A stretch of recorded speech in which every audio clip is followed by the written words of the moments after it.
আজ দুপুর থেকে বাড়ি ফেরেনি।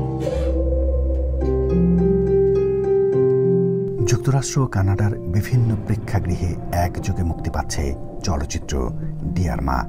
নিউ ইয়র্কের ওয়ার্ল্ড ফেয়ার মেরিনায় আয়োজিত এক সংবাদ সম্মেলনে এই তথ্য জানান ছবিটির যুক্তরাষ্ট্রের পরিবেশক প্রতিষ্ঠান বায়োস্কোপ ফিল্মসের কর্ণধার নওশাবা রুবনা রশিদ। তিনি বলেন, দুবাংলার জনপ্রিয় অভিনেত্রী জয়া আহসান অভিনীত এই চলচ্চিত্রটি ৮ অগাস্ট থেকে আমেরিকা ও কানাডার প্রায় ৫০টিরও অধিক প্রেক্ষাগৃহে একযোগে প্রদর্শিত হবে।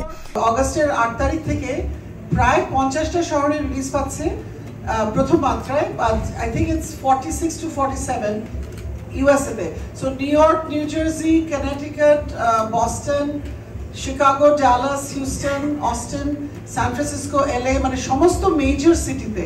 নিউ ইয়র্কে ৮ অগাস্ট থেকে ১৪ অগাস্ট পর্যন্ত কুইন্সের কিউ গার্ডেন সিনেমা হল এবং লং আইল্যান্ডের ফার্মিংডেলে শোকেস সিনেমা ডিলাক্স হলে দেখা যাবে চলচ্চিত্র ডিয়ার মা।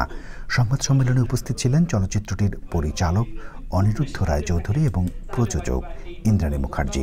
সংবাদ সম্মেলনে বিভিন্ন মিডিয়ার প্রতিনিধিরা ছাড়াও উপস্থিত ছিলেন সংস্কৃতি অঙ্গনের গুণীজনেরা।